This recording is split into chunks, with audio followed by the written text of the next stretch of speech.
نحمده ونصلي على رسوله الكريم فأما بعد أعوذ بالله من الشيطان الرجيم بسم الله الرحمن الرحيم رب اشرح لي صدري ويسر لي أمري واحلل عقدة من لساني يفقهوا قولي واجعل لي وزيرا من أهلي رب زدني علما اللهم فقهنا في الدين اللهم انفعنا بما علمتنا وعلمنا ما ينفعنا وزدنا علما اللهم أرنا الحق حقا وارزقنا اتباعه وأرنا الباطل باطلا وارزقنا اجتنابه الحمد لله رب العالمين الرحمن الرحيم مالك يوم الدين إياك نعبد وإياك نستعين اهدنا الصراط المستقيم صراط الذين أنعمت عليهم غير المغضوب عليهم ولا الضالين آمين يا رب العالمين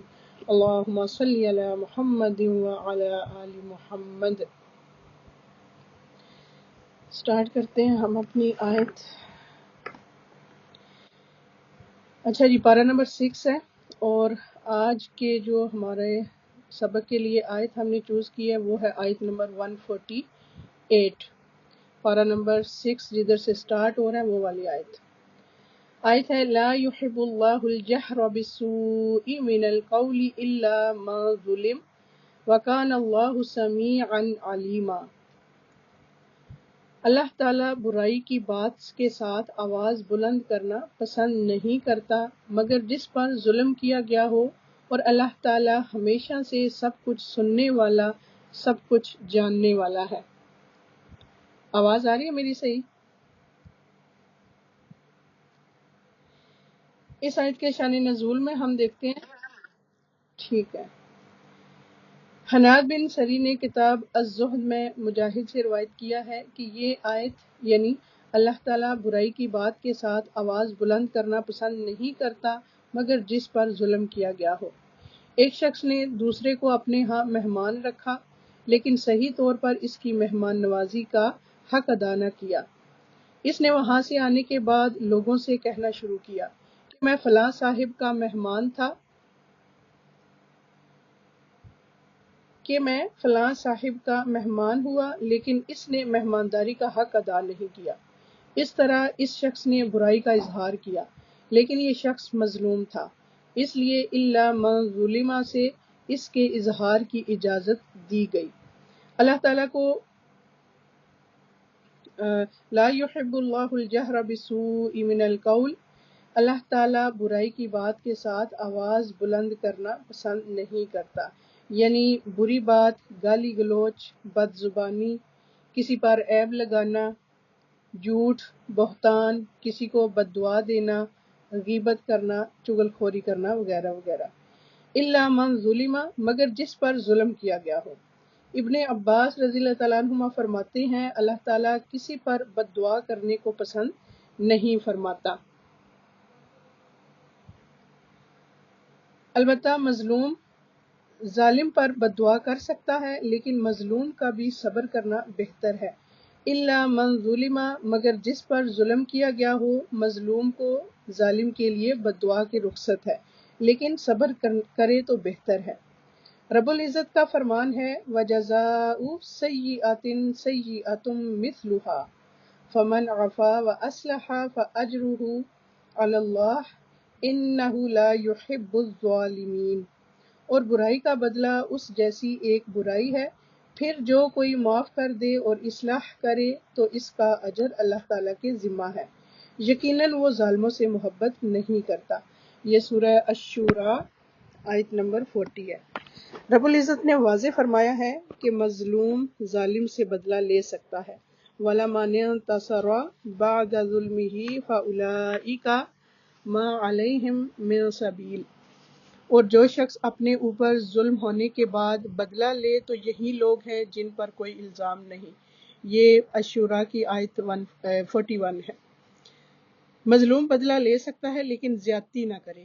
رسول اللہ صلی اللہ علیہ وآلہ وسلم نے فرمایا جب دو آدمی آپس میں گالی گلوچ کریں تو گناہ ابتدا کرنے والے پر ہی ہوگا جب تک کہ مظلوم حد سے نہ بڑھے، یعنی زیادتی نہ کرے.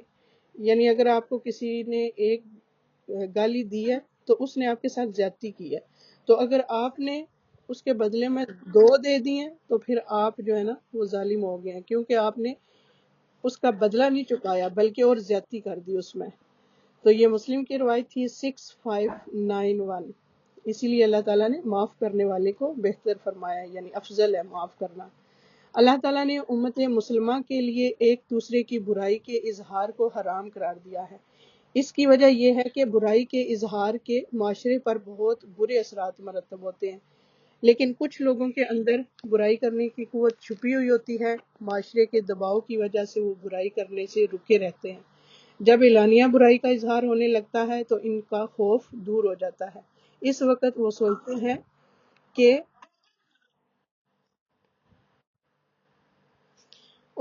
سوچتے ہیں کہ وہ اس میدان میں اکیلے نہیں بلکہ اور لوگ بھی یہ کام کر رہے ہیں، یوں برائی کرنا ان کے لیے آسان ہو جاتی ہے۔ لوگوں کے لیے برائی کا سننا آسان ہو جاتا ہے، ان کے دل سے برائی کی نفرت میں کمی آ جاتی ہے اور وہ برائی مٹانے کے لیے فوراً نہیں اٹھتے۔ معاشرے پر سے اعتماد ختم ہو جاتا ہے، لوگ سوچتے ہیں کہ اب معاشرے میں برائی کا غلبہ ہو گیا ہے۔ اس کا نتیجہ یہ نکلتا ہے کہ لوگوں میں برائی کے لیے نفرت نہیں رہ جاتی، برائی کے اظہار کا حق محدود کر دیا گیا ہے۔ صرف وہی شخص برائی کا اظہار کر سکتا ہے جس پر ظلم کیا گیا ہو، اور برائی کا اظہار صرف اس شخص کے خلاف ہو سکتا ہے جس نے ظلم کیا ہو۔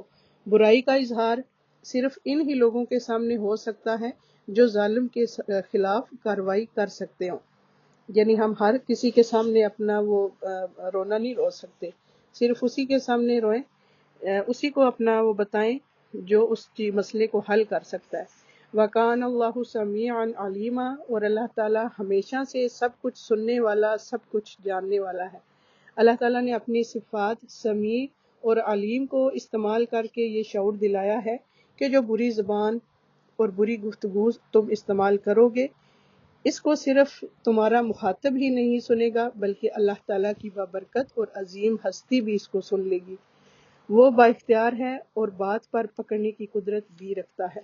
یہ شعور دلا کر اس احساس کو انسان کے اندر راسخ کرنے کی کوشش کی گئی ہے کہ انسان کی نیت، بدگوئی کی وجوہات، انسان کی زبان سے نکلنے والے الفاظ اور الزامات کی درستگی کا اللہ تعالیٰ کو خوب اندازہ ہے۔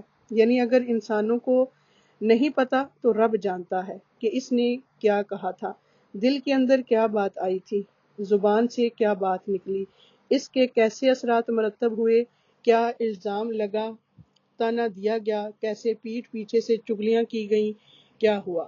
انسان سارے معاملات کا خود بھی نوٹس کرنے والا ہو یا نہ ہو، رب کو خود ہی پتا ہے، کیونکہ وہ سب کچھ سننے والا اور سب کچھ جاننے والا ہے۔ اللہ تعالیٰ پر ہر بات عیاں ہے، اس سے کچھ بھی چھپا ہوا نہیں ہے۔ اس طرح سے انسان رب کی محبت کی وجہ سے زبان کھولنے سے رک جاتا ہے۔ اللہ تعالیٰ نے شعور دلایا ہے کہ تم مجھ سے تو چھپ نہیں سکتے اور تم مجھ سے چھپ سکتے بھی نہیں ہو، اس لیے بہتر ہے کہ اپنی بدگوئی چھوڑ دو، آئندہ کے لیے نیت کر لو کہ یہ کام نہیں کرنے اور اپنے آپ کو اس بری عادت سے بچانا ہے۔ ظلم کے ازالے کے لیے تعاون کرنا اسلام کا اصول ہے۔ نبی کریم صلی اللہ علیہ وآلہ وسلم نے فرمایا، اپنے بھائی کی مدد کرو خواہ ظالم ہو یا مظلوم۔ تو صحابہ رضی اللہ تعالیٰ عنہم اجمعین نے کہا، مظلوم کی مدد کا تو پتہ ہے، یہ بتائیں کہ ظالم کی مدد کیسے کرے؟ تو آپ صلی اللہ علیہ وآلہ وسلم نے فرمایا، اسے ظلم کرنے سے روک دیں۔ اسی طرح سیدنا ابو ہریرہ رضی اللہ تعالیٰ عنہ سے روایت ہے کہ نبی کریم صلی اللہ علیہ وآلہ وسلم کے پاس ایک شخص آیا، اس نے اپنے ہمسائے کی شکایت کی۔ آپ صلی اللہ علیہ وآلہ وسلم نے فرمایا، جاؤ اور صبر کرو۔ وہ آپ صلی اللہ علیہ وسلم کے پاس 2 یا 3 بار آیا تو آپ صلی اللہ علیہ وآلہ وسلم نے فرمایا، ایک کام کرو، اپنا کل مال اسباب گھر سے نکال کر باہر رکھ دو۔ اس نے ایسا ہی کیا، راستے پر اسباب ڈال کر وہیں بیٹھ گیا۔ اب جو گزرتا وہ پوچھتا، کیا بات ہے؟ یہ کہتا، میرا پڑوسی مجھے ستاتا ہے، میں تنگ آ گیا ہوں۔ راہ گزرا اسے برا بھلا کہتا، کوئی کہتا رب جو رب کی مار اس پر یعنی پڑوسی پر، کوئی کہتا اللہ غارت کرے اس پڑوسی کو۔ جب اپنی اس طرح کی رسوائی کا حال معلوم ہوا تو اس کے پاس آیا، منتیں کر کے کہا اپنے گھر چلو، اللہ کی قسم اب مرتے دم تک تم کو کسی طرح نہ ستاؤں گا۔ یہ سنن ابن داؤد کی روایت ہے 5153۔ اللہ تعالیٰ نے ابتدا ہی میں اپنی ناپسندیدگی کا شعور دلا کر مومن کو تیار کیا ہے کہ اسے اپنی نہیں بلکہ اپنے رب کی پسند کو دیکھنا چاہیے۔ اس کے علاوہ یہ ہے کہ انسان خطا کا پتلا ہے، انسان سے انسانوں کے حق میں کوتاہی ہو جاتی ہے اور اللہ تعالیٰ کی بارگاہ میں بھی نافرمانی ہو جاتی ہے۔ دن رات گناہ کرتے ہیں، لیکن گناہوں کے بعد ان پر شرمندہ ہونا، توبہ کرنا یہ بندہ مومن کی شان ہوتی ہے، لیکن ان پر فخر کرنا یا ان گناہوں کو کھلم کھلا تشہیر کرنا یہ گناہ پر گناہ کرنا ہے۔ گناہ کرنے کے بعد اگر انسان توبہ کر لیتا ہے تو ایسے ہو جاتا ہے گویا اس نے گناہ کیا ہی نہ ہو، لیکن اگر وہ اصرار کرتا ہے تو دل سیاہ ہو جاتا ہے، بے حس ہو جاتا ہے اور یوں انسان اللہ کی رحمت سے دور ہوتا چلا جاتا ہے۔ گناہوں کی تشہیر کرنے کو ناپسند کیا گیا ہے کیونکہ اس میں بہت سی قباحتیں ہیں۔ ایسا شخص دوسروں کو بھی گناہ کی دعوت دے رہا ہوتا ہے تو قیامت کے دن وہ دوسروں کے گناہوں کا بوجھ بھی اٹھائے گا، خصوصاً وہ لوگ جو معاشرے میں گناہ کو عام کرتے ہیں۔ ان کے لیے قرآن میں دنیا اور آخرت میں دردناک عذاب کی بشارت دی گئی ہے۔ جس قوم میں فحاشی اعلانیہ ظاہر ہو جاتی ہے تو ایک حدیث کے مطابق ان میں طاعون اور ایسی بیماریاں پھیلنے لگتی ہیں جو ان سے پہلے کے لوگوں میں کبھی سنی بھی نہ گئی ہوں۔ گناہ کی تشہیر ناپسندیدہ کام ہے۔ صحت مند معاشرے کے لیے جو چیز ضروری ہے وہ یہ ہے کہ لوگ ایک دوسرے کی خوبیوں کا چرچا کریں، نیکیوں کو عام کریں، خیر کی دعوت دیں، لیکن برائیوں کا نہیں، خوبیوں کے چرچے سے معاشرے میں مثبت اقدار کو فروغ ملتا ہے۔ لوگوں کے عیب بیان کرنا اور خاص طور پر مجلسوں میں لوگوں کی برائیوں کا چرچا کرنا یہ قابل اعتراض بات ہے۔ اگر کسی انسان سے کوئی غلطی ہو جائے تو اسے تنہائی میں سمجھانا چاہیے، اس کی تشہیر نہیں کرنی چاہیے۔ لیکن ایک صورت اس سے مبرہ ہے جس کا ذکر اس آیت میں آتا ہے کہ اللہ بری بات کے ساتھ آواز بلند کرنے کو پسند نہیں کرتا مگر جس پر ظلم کیا گیا ہو، اور اللہ تعالیٰ خوب سننے والا، خوب جاننے والا ہے۔ برائی پھیلانے کی ممانعت۔ شریعت نے تاکید کی ہے کہ کسی کے اندر برائی دیکھو تو اس کا چرچا نہ کرو بلکہ تنہائی میں اس کو سمجھاؤ۔ الجہر بالسوء، اس کا مطلب ہے، اس کے معنی بہت وسعت ہے اس کے مطلب میں۔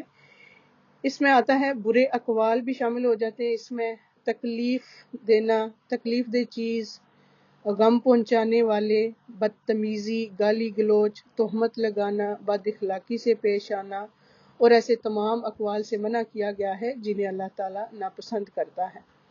اچھی گفتگو پسندیدہ ہے، یعنی اچھی گفتگو میں کیا کیا ہو سکتا ہے؟ سب سے پہلے تو ذکر الہی ہے، اور اس کے بعد اچھا اور نرم پاکیزہ کلام، دوسروں کے ساتھ اچھے طریقے سے پیش آنا، اور اسی طرح مظلوم کے لیے ظلم بیان کرنے کی رخصت بھی ہے، الا من ظلم، مگر جتنا ظلم اس پر کیا گیا ہو۔ مظلوم کو ظلم کے اظہار کی رخصت ہے، وہ اپنے اوپر کیے ہوئے ظلم کا اظہار کر سکتا ہے، لہٰذا مظلوم کے لیے ظالم کے خلاف بد دعا کا اظہار کرنا جائز ہے۔ مظلوم اپنے اوپر کیے گئے ظلم کا ذکر کر سکتا ہے، اگر ظلم کی صورت میں کسی نے اس کو برا بھلا کہا ہو تو وہ اس کو ویسا ہی جواب دے سکتا ہے۔ مظلوم کو ظلم کے اظہار کی رخصت دینے میں حکمت۔ اللہ تعالیٰ نے مظلوم کو بری بات کے اظہار کی رخصت اس لیے دی ہے تاکہ وہ اپنا غصہ ٹھنڈا کر لے اور تاکہ وہ تلوار کی طرف یا ہاتھ سے دبوچنے کی طرف چھلانگ نہ لگائے۔ حسن بصری کہتے ہیں کہ مظلوم ظالم کو بد دعا نہ دے بلکہ کہے اللہ تعالیٰ اس کے خلاف میری مدد کر، اے اللہ اس سے میرا حق نکلوا دے، لیکن اس کے باوجود معاف کر دینا اور ظلم اور زیادتی میں مقابلہ نہ کرنا پسندیدہ عمل ہے۔ برائی کو بیان کرنے کی کچھ دیگر مستثنی صورتیں ہیں۔ جیسا کہ حضرت عائشہ رضی اللہ تعالیٰ عنہ سے مروی ہے کہ ایک مرتبہ ایک آدمی نبی صلی اللہ علیہ وآلہ وسلم کی خدمت میں حاضر ہوا۔ جب وہ اندر آیا تو نبی صلی اللہ علیہ وآلہ وسلم نے اسے اپنے قریب کیا اور اپنے پاس بٹھایا۔ جب وہ چلا گیا تو عائشہ رضی اللہ تعالیٰ عنہ نے عرض کیا، اے اللہ کے رسول صلی اللہ علیہ وآلہ وسلم، کیا آپ نے اس شخص کے متعلق اس طرح نہیں فرمایا؟ آپ صلی اللہ علیہ وآلہ وسلم نے فرمایا، کیوں نہیں، لیکن بات یہ ہے کہ یقیناً سب سے بدترین آدمی وہ ہوگا جسے لوگوں نے اس کے شر سے بچنے کے لیے چھوڑ دیا ہوگا، اس کے شر سے بچنے کے لیے چھوڑ دیا ہوگا۔ یہ مسند احمد کی روایت ہے 24798۔ آیت کے اختتام میں اللہ تعالیٰ کی دو صفات سمیعاً علیماً کا ذکر ہوا ہے۔ وَقَانَ اللَّهُ سَمِيعًا عَلِيمًا۔ چونکہ آیت برے اچھے اور مباح کلام کے احکام پر مشتمل ہے، اس لیے اللہ تعالیٰ نے آگاہ فرما دیا کہ وہ سننے والا ہے، تمہارے اقوال سنتا ہے، اس لیے ایسی بات کہنے سے بچو جو تمہارے رب کی ناراضی کا باعث بنے اور وہ تمہیں سزا دے۔ اس آیت میں اچھی بات کہنے کی بھی ترغیب ہے، اور علیمن کا مطلب ہے یعنی جاننے والا، نیتوں اور اقوال کو جانتا ہے۔ مظلوم کو بدلہ لینے کی اجازت ہے، جیسے کہ آیت نمبر الشورى آیت نمبر 39، سورہ شورى آیت نمبر 39 سے لے کے 41 تک۔ اور جب ان پر زیادتی ہوتی ہے تو بدلہ لے لیتے ہیں، اور برائی کا بدلہ ویسی ہی برائی ہے، پھر جو کوئی معاف کر دے اور صلح کر لے تو اس کا اجر اللہ تعالیٰ کے ذمہ ہے۔ وہ ظالموں کو قطعاً پسند نہیں کرتا، اور جو شخص ظلم ہونے کے بعد بدلہ لے لے تو اس پر کوئی الزام نہیں۔ اس کے علاوہ صاحب حق کو بات کرنے کی اجازت ہے۔ ابو ہریرہ رضی اللہ تعالیٰ عنہ سے مروی ہے، ایک شخص نبی صلی اللہ علیہ وسلم سے اپنا قرض کا تقاضا کرنے آیا اور سخت گفتگو کرنے لگا۔ صحابہ غصے سے اس کی طرف بڑھے، لیکن رسول اللہ صلی اللہ علیہ وآلہ وسلم نے فرمایا، اسے چھوڑ دو کیونکہ صاحب حق کہنے کا حق رکھتا ہے۔ پھر آپ نے فرمایا، اس کے قرض والے جانور کی عمر کا ایک جانور اسے دے دو۔ صحابہ نے عرض کیا، یا رسول اللہ، اس سے زیادہ عمر کا جانور تو موجود ہے لیکن اس عمر کا نہیں ہے۔ تو آپ نے فرمایا، اسے وہیں دے دو کیونکہ سب سے اچھا آدمی وہ ہے جو دوسروں کا حق پوری طرح ادا کرے۔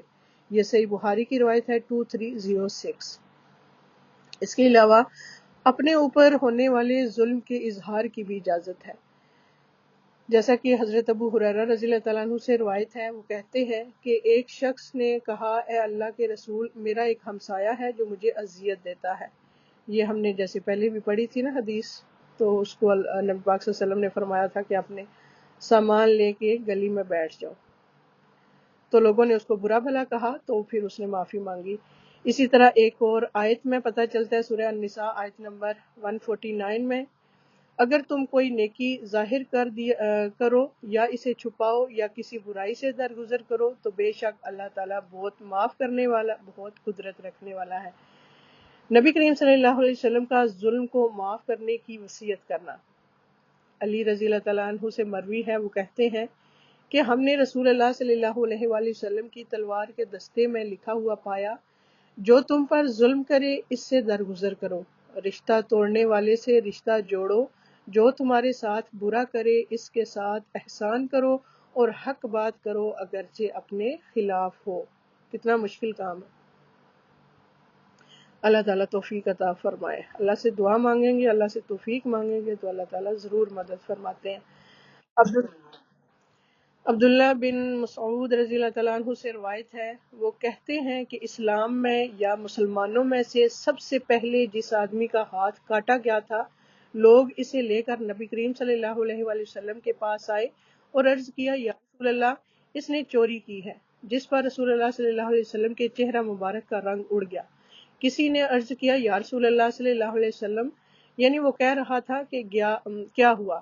تو آپ صلی اللہ علیہ وسلم نے فرمایا، تم لوگ اپنے ساتھی کے متعلق شیطان کے مددگار ثابت ہوئے، جبکہ اللہ عز و جل معاف کرنے والا اور معافی کو پسند فرماتا ہے، اور کسی حاکم کے لیے یہ جائز نہیں کہ اس کے پاس حد کا کوئی مقدمہ آئے اور وہ اسے نافذ نہ کرے۔ پھر یہ آیت تلاوت فرمائی، جس کا ترجمہ ہے، یہ سورہ نور کی آیت ہے، آیت نمبر 22۔ انہیں معاف کرنا اور درگزر کرنا چاہیے تھا، کیا تم نہیں چاہتے کہ اللہ تعالیٰ تمہیں معاف کر دے، اور اللہ بڑا بخشنے والا مہربان ہے۔ یعنی کسی سے کوئی بڑے سے بڑا گناہ ہو جائے اور وہ اللہ سے معافی مانگ لے اور اس کا گناہ چھپ جائے، تو پھر اس کو کسی عدالت میں جا کے اقرار کی ضرورت نہیں۔ جس چیز کو اللہ نے چھپا دیا اس کو چھپا ہی رہنے دینا چاہیے، لیکن اگر کوئی معاملہ حاکم تک پہنچ جائے تو پھر اس کو حد نافذ کرنا ضروری ہوتا ہے۔ لیکن عام طور پر دو لوگوں کے درمیان کوئی معاملہ ہوا ہے تو کسی عدالت میں جانے کے بجائے، ایک منٹ، آپ کے مائک ان میوٹ ہے۔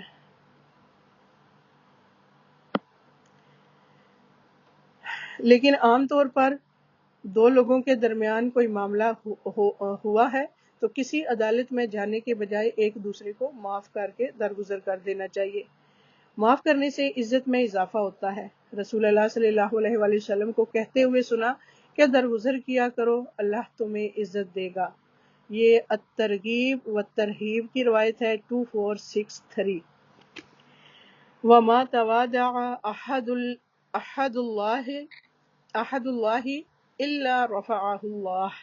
رسول اللہ صلی اللہ علیہ وآلہ وسلم نے فرمایا، صدقہ مال کو کم نہیں کرتا، اور معاف کرنے سے اللہ بندے کی عزت ہی میں اضافہ کرتا ہے۔ جو اللہ کے لیے تواضع اختیار کرتا ہے اللہ اس کو بلندی عطا کرتا ہے۔ یہ صحیح مسلم کی روایت ہے 6757۔ اللہ تعالیٰ کی صفت محبت کا اثبات۔ اللہ تعالیٰ محبت کرتا ہے۔ امام ابن تیمیہ کہتے ہیں کہ کتاب و سنت اور مسلمانوں کا اجماع ہے کہ اللہ اپنے مومن بندوں سے محبت کرتا ہے اور وہ اس سے محبت کرتے ہیں، جیسا کہ اللہ تعالیٰ کا فرمان ہے والذین آمنوا اشد حب اللہ۔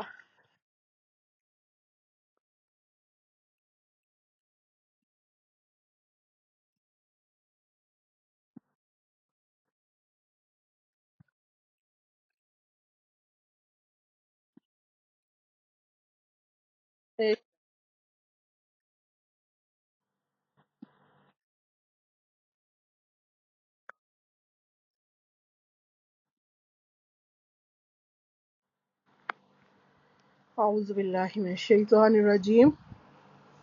اچھا جی، والذین آمنوا اشد حب اللہ، ایمان والے سب سے زیادہ اللہ تعالیٰ ہی سے محبت رکھتے ہیں۔ یہ سورہ البقرہ کی آیت نمبر 165 ہے۔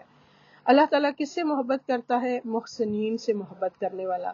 ان اللہ یحب المحسنین، بے شک اللہ تعالیٰ احسان کرنے والوں سے محبت کرتا ہے۔ متقین سے محبت کرتا ہے۔ سورہ آل عمران میں آتا ہے فَإِنَّ اللَّهَ يُحِبُّ الْمُتَّقِينَ، پس بے شک اللہ متقین سے محبت کرتا ہے۔ اللہ تعالیٰ جس سے محبت کرتا ہے اس کا اعلان کرتا ہے۔ جب اللہ تعالیٰ کسی بندے سے محبت کرتے ہیں تو جبرائیل علیہ السلام کو بلاتے ہیں اور اس سے کہتے ہیں کہ بے شک میں اپنے اس بندے سے محبت کرتا ہوں، تم سب اس سے محبت کرو۔ تو جبرائیل علیہ السلام حاملین عرش میں اس کا چرچا کرتے ہیں تو آسمان والے حاملین عرش کی ملی جلی آوازوں کا شور سنتے ہیں تو ساتویں آسمان والے بھی اس سے محبت کرنے لگتے ہیں۔ پھر ہر ایک آسمان والے اس سے محبت کرتے ہیں یہاں تک کہ اس کی مقبولیت آسمان دنیا تک آ جاتی ہے۔ پھر اس کا ذکر زمین پر اتر آتا ہے، پھر زمین والے اس سے محبت کرتے ہیں۔ سبحان اللہ۔ الجہر بالسوء، گناہ کو ظاہر کرنا اللہ تعالیٰ کو پسند نہیں۔ گناہ کو ظاہر کرنے کی ممانعت آئی ہے کہ سب سے بڑا گناہ اعلانیہ نافرمانی کرنا ہے۔ ایک شخص علل اعلان گناہ کا ارتکاب کرتا ہے یا وہ چھپ کر گناہ کا ارتکاب کرتا ہے، پھر اللہ عز و جل اس پر پردہ ڈال دیتا ہے، لیکن پھر وہ اللہ کے اس گناہ پر پردہ ڈالنے کو کم تر سمجھتے ہوئے اس گناہ کے بارے میں لوگوں کو بتاتا ہے، تو یہ اللہ تعالیٰ کو ناپسند ہے۔ اللہ تعالیٰ کا فرمان ہے لا يحب الله الجهر بسوء من القول الا من ظلم وكان الله سميعا عليما۔ گناہ کو کھلم کھلا کرنا ناقابل معافی گناہ ہے۔ اس کے لیے میں آپ کو چھوٹی سی ایک مثال دوں گی کہ جب ہم خدا نخواستہ کسی کی نماز قضا ہو جاتی ہے نا، تو ہم پھر دوسروں کو بتانے شروع ہو جاتے ہیں تو آج تو میری نماز قضا ہو گئی، آج تو میری فلانی نماز رہ گئی، تو یہ بھی نہیں بتانا چاہیے کسی کو۔ یہ بھی ناپسندیدہ چیز ہے. یعنی اپنے جب آپ سے یہ تو کبیرہ گناہ میں آتا ہے نا، اگر کسی کی نماز رہ جائے تو یہ بھی چھپانے کی چیز ہے، اس کو بھی دوسروں کے سامنے ظاہر نہیں کرنا چاہیے، کیونکہ ایسی باتیں پھر دوسروں کے دماغ میں بیٹھ جاتی ہیں، تو کہیں نہ کہیں پھر اس پہ پھر عمل ہو رہا ہوتا ہے، تو اس لیے اس چیز کو چھپانا ہی بہتر ہے. گناہ کر کے لوگوں کو بتانے والے، ان کے بارے میں ابن حجر کہتے ہیں کہ المجاہر سے مراد وہ شخص ہے جو اپنی نافرمانی کو ظاہر کرے. گناہ کے اظہار کی 3 قسمیں ہیں. المجاہرہ وہ گناہ کو کھلم کھلا کرتا ہے، یہ کہ جس نافرمانی کے فعل کو اللہ نے پردہ میں رکھا، اس کا اظہار کرنا، گویا ایک شخص فخر کا اظہار کرتے ہوئے یا اللہ کے پردے ڈالنے کو حقیر جانتے ہوئے لوگوں کو اپنا گناہ بتاتا ہے، تو ایسے لوگ اللہ کی درگزر اور معافی سے فائدہ نہیں اٹھاتے. فاسق لوگوں کا ایک دوسرے کو نافرمانیوں کے بارے میں بتانا اور ان کے بارے میں گفتگو کرنا. گناہ اور نافرمانی دنیا اور آخرت میں برے انجام کا سبب ہے، اور جو گزشتہ اقوام اور سابقہ لوگوں کی سیرت و کردار میں غور کرتا ہے تو وہ اس بات عیاں اور واضح پاتا ہے کہ وہ کیا چیز تھی جس نے آدم کو جنت سے نیچے اتروایا، وہ کیا چیز تھی جس نے قوم نوح کو ڈبو دیا، اور وہ کیا تھا جس نے قوم عاد کو ایک تند و تیز سرکش آندھی سے ہلاک کر دیا، اور وہ کیا چیز تھی جس نے قوم ثمود کو کڑک کے عذاب سے ہلاک کر دیا، اور کس چیز نے قوم لوط کی بستیوں کو الٹا دیا اور اس کے بعد ان پر آسمان سے پتھر برسائے گئے. تو وہ کیا چیز تھی جس کی وجہ سے فرعون اور اس کے لشکر کو ڈبو دیا گیا، اور دیگر اقوام اور دوسرے لوگ کس چیز کی وجہ سے تباہ ہو گئے. یہ گناہ اور ان کا کھلم کھلا کرنا ہی تھا. ابن بطال کہتے ہیں کہ گناہ کے اظہار کرنے میں اللہ اور اس کے رسول اور نیک مومنوں کے حق کو حقیر جاننا ہے، اور اس میں ایک طرح سے ان کی مخالفت کرنا بھی ہے، اور گناہوں کو چھپانا ان کو ہلکا سمجھنے سے بچنا ہے، کیونکہ گناہ کرنے والے لوگوں کو ذلیل کر دیتا ہے. اور اگر یہ گناہ ایسے ہوں جن پر حد قائم ہوتی ہو تو یہ حد لگنے کے موجب بنتے ہیں، اور اگر یہ گناہ ایسے ہوں جن پر حد قائم نہ ہوتی ہو تو تعزیر لگنے کی موجب بنتے ہیں. گناہ کو کھلم کھلا کرنے پر دوسروں کے لیے گناہ کے راستے آسان ہو جاتے ہیں. ابو ہریرہ رضی اللہ تعالیٰ عنہ سے روایت ہے کہ رسول اللہ صلی اللہ علیہ وآلہ وسلم نے فرمایا، جس شخص نے ہدایت کی دعوت دی، اسے اس ہدایت کی پیروی کرنے والوں کے اجر کے برابر اجر ملے گا، اور اس کے اجر میں کوئی کمی نہیں ہوگی. اور جس شخص نے کسی گمراہی کی دعوت دی، اس پر اس کی پیروی کرنے والوں کے برابر گناہ کا بوجھ ہوگا، اور اس کے گناہوں میں کوئی کمی نہیں ہوگی. یہ مسلم کی روایت ہے 6980. اس کی چھوٹی سی مثال سے آپ سمجھیں کہ جیسے ہم سٹیٹس پہ کوئی گانا لگا دیتے ہیں، کوئی میوزک والی ویڈیو لگا دی، تو جو میوزک سنیں گے، گانا سنیں گے، تو کیا ہوگا پھر؟ اس کا ثواب ہوگا یا گناہ ہوگا؟ وہ پھر سارے جو ہے نا آپ کے کھاتے میں آئیں گے اگر ہم نے وہ چیز لگائی ہے. تو گناہوں کو ظاہر کرنے کی دیگر صورتیں: عورتوں کا زینت اختیار کر کے بازاروں میں جانا، یہ عملی طور پر گناہ کو ظاہر کرنا ہے. کھلم کھلا شراب پینا وغیرہ. اللہ کے نزدیک ناپسندیدہ اقوال، غیبت کبیرہ گناہ ہے. سورہ الحجرات آیت نمبر 12 میں اللہ تعالیٰ فرماتے ہیں، اور نہ تم میں سے کوئی دوسرے کی غیبت کرے. کیا تم میں سے کوئی پسند کرتا ہے کہ اپنے بھائی کا گوشت کھائے جبکہ وہ مردہ ہو؟ سو تم اسے ناپسند کرتے ہو، اور اللہ سے ڈرو، یقیناً اللہ بہت توبہ قبول کرنے والا، نہایت رحم والا ہے. رسول اللہ صلی اللہ علیہ وآلہ وسلم نے فرمایا، اے ان لوگوں کی جماعت جو صرف زبان سے ایمان لائے ہو اور ان کے دلوں میں ایمان داخل نہیں ہوا، مسلمانوں کی غیبت مت کیا کرو اور نہ ان کی عزت و آبرو کے در پہ ہوا کرو، اس لیے کہ جو کسی کی عزت کے در پہ ہوتا ہے اللہ اس کی عزت کے در پہ ہو جاتا ہے. اعوذ باللہ من الشیطان الرجیم، استغفر اللہ. اور جس کی عزت کے در پہ اللہ ہو جائے تو اس کو اس کے گھر میں ہی رسوا کر دیا جاتا ہے. استغفر اللہ. کتنا بڑا گناہ ہے یہ.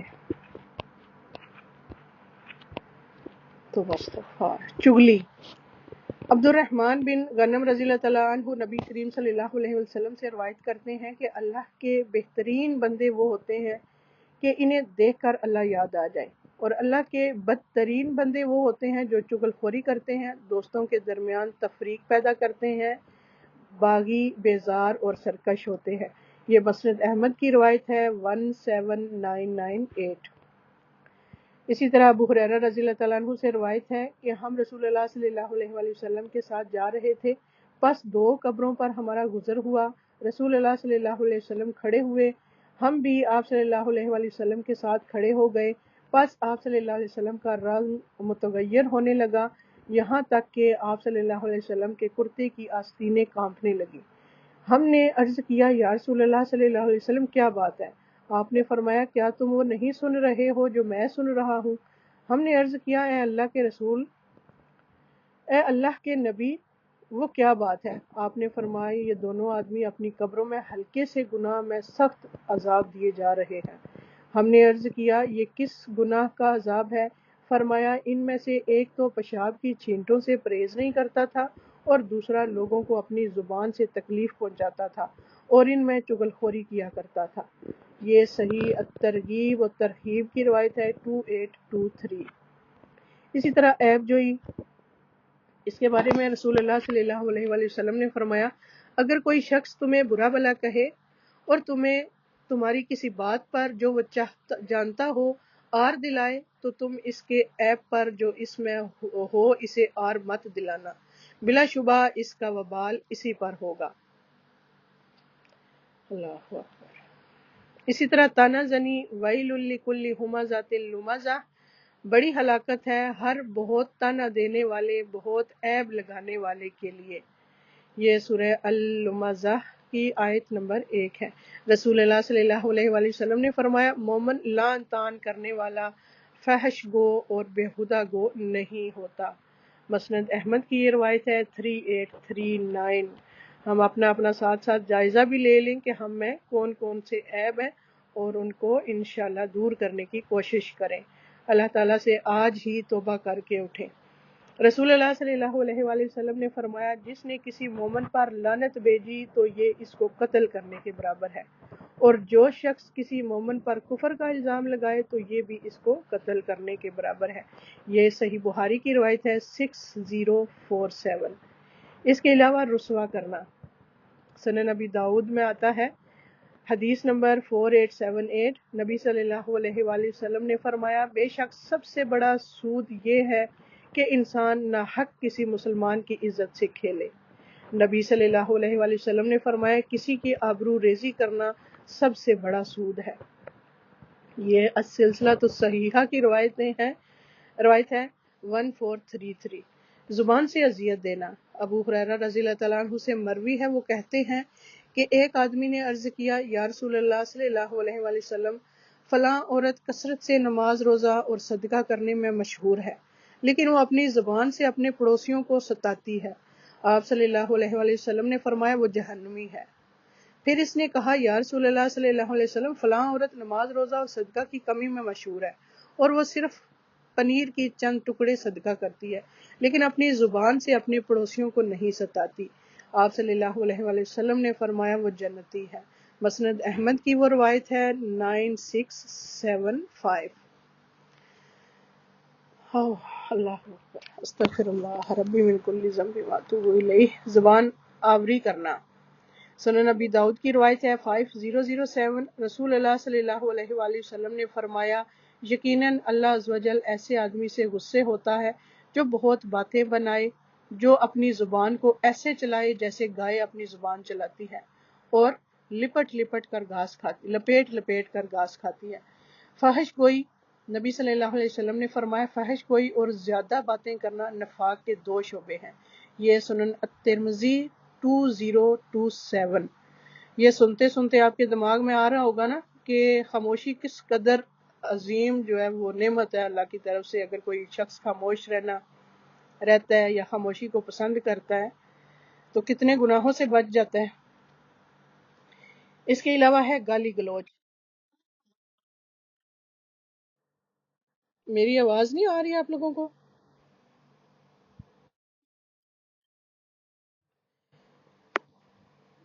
ابھی آ رہی ہے آواز؟ سب کو کٹ رہی تھی، بتائیں۔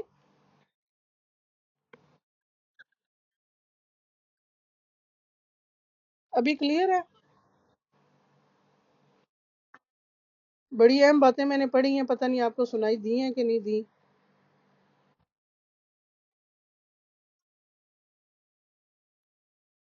اوکے جی، ٹھیک ہے۔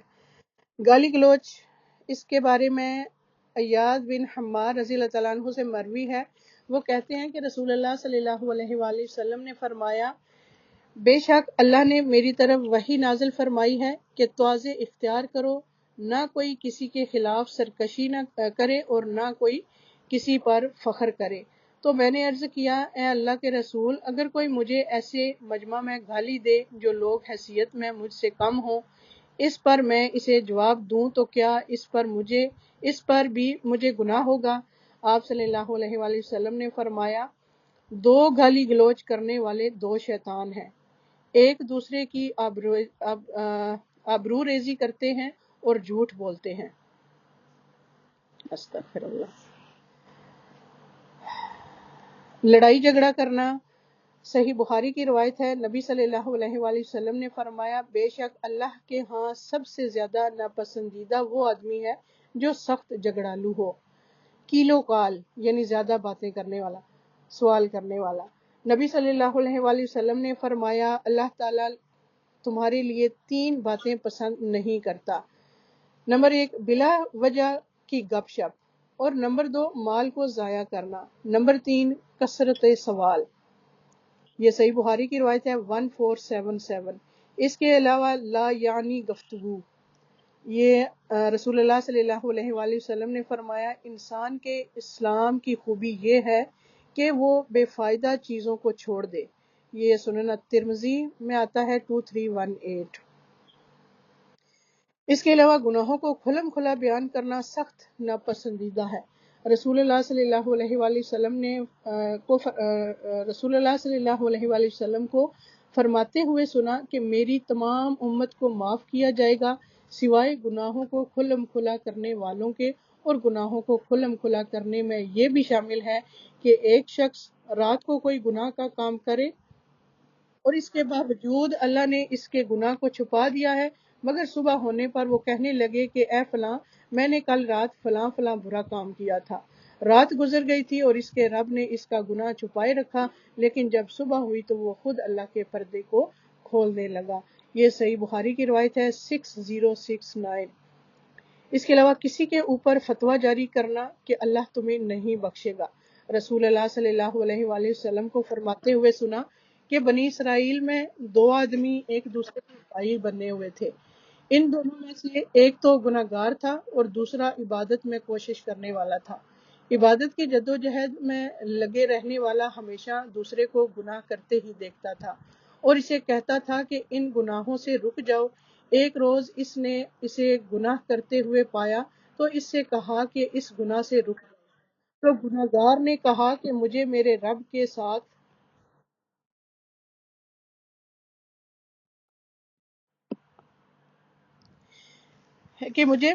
ساتھ چھوڑ دو، کیا تم مجھ پر نگران بنا کر بھیجے گئے ہو؟ اس نے کہا کہ اللہ کی قسم، اللہ تمہاری مغفرت نہیں کرے گا، یا یہ کہا کہ اللہ تمہیں جنت میں داخل نہیں کرے گا۔ چنانچہ ان دونوں کی روحیں قبض کر لی گئیں اور وہ دونوں رب العالمین کے یہاں جمع ہوئے، تو اللہ نے اس عبادت میں کوشش کرنے والے سے فرمایا، کیا تو مجھے جانتا تھا؟ یا جو میرے ہاتھ میں ہے تجھے اس پر قدرت حاصل تھی؟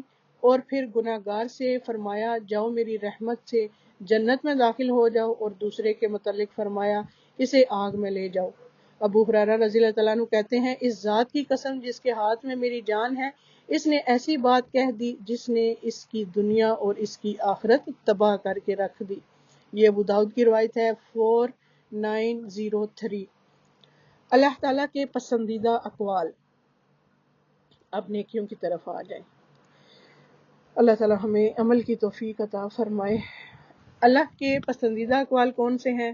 نیک عمل کرنا اور اس کی طرف دعوت دینا، سورہ فصلت آیت نمبر 33 میں اللہ تعالیٰ کا فرمان ہے وَمَنْ أَحْسَنُ قَوْلًا مِّمَّنْ دَعَا إِلَى اللَّهِ وَعَمِلَ صَالِحًا وَقَالَ إِنَّنِي مِنَ الْمُسْلِمِينَ، اور بات کے اعتبار سے اس سے اچھا کون ہے جو اللہ کی طرف بلائے اور نیک عمل کرے اور کہے کہ بے شک میں فرما برداروں میں سے ہوں۔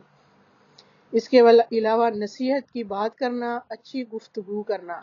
سورہ الاسراء آیت نمبر 53 میں اللہ تعالیٰ فرماتے ہیں وَقُلْ لِعِبَادِي يَقُولُوا الَّتِي هِيَ أَحْسَنُ إِنَّ الشَّيْطَانَ يَنزَغُ بَيْنَهُمْ إِنَّ الشَّيْطَانَ كَانَ لِلْإِنسَانِ عَدُوًّا مُبِينًا، اور میرے بندوں سے کہہ دو وہ بات کہیں جو سب سے اچھی ہو، بے شک شیطان ان کے درمیان جھگڑا ڈالتا ہے، بے شک شیطان ہمیشہ سے انسان کا کھلا دشمن ہے۔ اس کے علاوہ طیب گفتگو کرنا صدقہ ہے۔ صحیح بخاری میں ہے کہ نبی صلی اللہ علیہ وآلہ وسلم نے فرمایا اچھی بات بھی صدقہ ہے۔ حکیم کہتے ہیں کہ جس میں 3 اوصاف پائے جاتے ہیں وہ نیکی کو پہنچ جاتا ہے۔ نمبر 1 سخاوت، نمبر 2 تکلیف پر صبر کرنا، اور نمبر 3 عمدہ کلام کرنا۔ اس کے علاوہ نرم گفتگو کرنا مسند احمد میں ہے، رسول اللہ صلی اللہ علیہ وآلہ وسلم نے فرمایا بے شک جنت میں ایک منزل ایسی ہے جس کا اندر باہر اور باہر اندر سے نظر آتا ہے۔ ابو موسیٰ اشعری رضی اللہ تعالیٰ عنہ نے پوچھا اے اللہ کے رسول وہ کس شخص کو ملے گی؟ آپ نے فرمایا جو گفتگو میں نرمی کرے، کھانا کھلائے، اور رات کو جب لوگ سو رہے ہوں تو اللہ کے لیے قیام کرے۔ اللہ تعالیٰ ہمیں بھی توفیق عطا فرمائے۔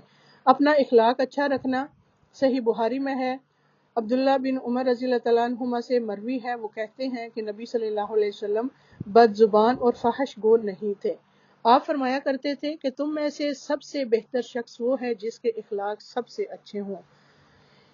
اس کے علاوہ دوسروں کو زبان سے سلامتی دینا۔ عبداللہ بن مسعود رضی اللہ تعالیٰ عنہ سے روایت ہے، وہ کہتے ہیں میں نے رسول اللہ صلی اللہ علیہ وسلم سے پوچھا اے اللہ کے رسول صلی اللہ علیہ وآلہ وسلم اعمال میں سب سے افضل کون سا عمل ہے؟ آپ نے فرمایا نماز کو اس کے وقت پر پڑھنا۔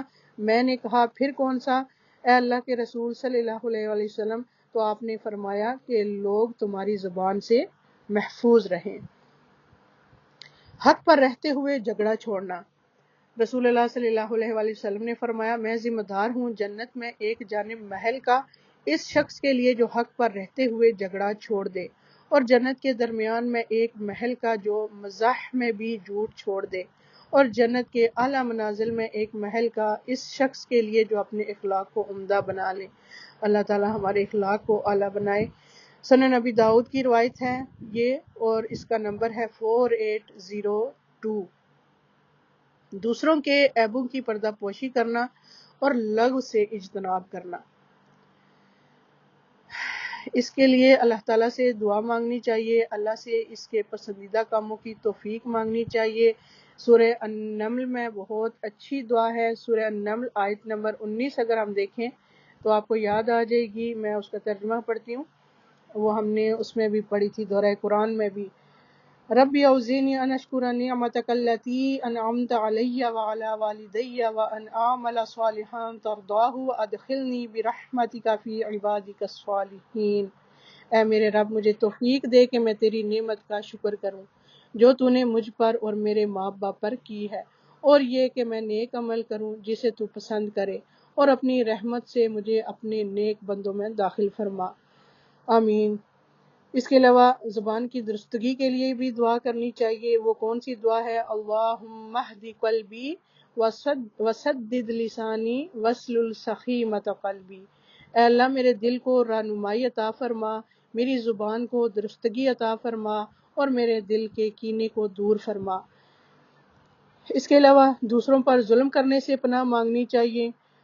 اللہم انی اعوذ بک من الفقر والقلۃ والذلۃ واعوذ بک من ان اظلم او اظلم۔ اے اللہ میں فقر و فاقہ، قلت اور ذلت سے تیری پناہ میں آتا ہوں، اور اس بات سے تیری پناہ میں آتا ہوں کہ میں کسی پر ظلم کروں یا کوئی مجھ پر ظلم کرے۔ اس کے علاوہ غصے کی حالت میں جس پر کوئی زیادتی کی ہو اس کے لیے دعا کرنا۔ جس مومن کو میں تکلیف دوں یا اس کو برا بھلا کہوں یا اسے سزا دوں تو تو اسے اس کے لیے کفارہ اور باعث قرب بنا دے۔ کہ وہ قیامت کے دن اس سے تیرے قریب ہو۔ صحیح مسلم میں آتا ہے 6787۔ صحیح مسلم کی یہ حدیث آپ نے انشاءاللہ سینڈ کرنی ہے۔ اچھا، یہ والی دعا غصے کی حالت میں جب کسی پر نا کوئی زیادتی کی ہو تو اس کے لیے دعا کرنا۔ یہ صحیح مسلم کی لکھے سب نمبر، صحیح مسلم 6787۔ غصے کی حالت میں حق بات کہنے کی توفیق مانگنا۔ وَأَسْأَلُكَ كَلِمَةَ الْحَقِّ فِي الرِّضَا وَالْغَضَبِ۔ اے اللہ، خوشی اور غصے کے وقت حق بات کہنے کی توفیق مانگتا ہوں، آمین۔ اچھا جی، اینڈ میں ہمارے کرنے کے کام کیا ہیں کہ اگر کوئی ظلم کرے تو اسے معاف کر دیں، لوگوں سے درگزر سے کام لیں، جو کچھ ان کے پاس ہے ان پر نظر نہ رکھیں، برائی کا جواب احسن طریقے سے دیں، جاہلوں سے اعراض کریں، اپنی زبان کی حفاظت کریں، فائدے کی بات کریں ورنہ خاموش رہیں، زبان سے اللہ کی پسند کی بات ہی کریں، لا یعنی اور بیکار گفتگو سے بچیں، کسی کے تکلیف پہنچانے پر اس کے لیے دعائے خیر کر دیں، تکلیف دینے والوں سے بدلہ نہ لیں اور ان سے خیر کی توقع رکھیں، ظالم کے حق میں بھی دعائے خیر کر دیں۔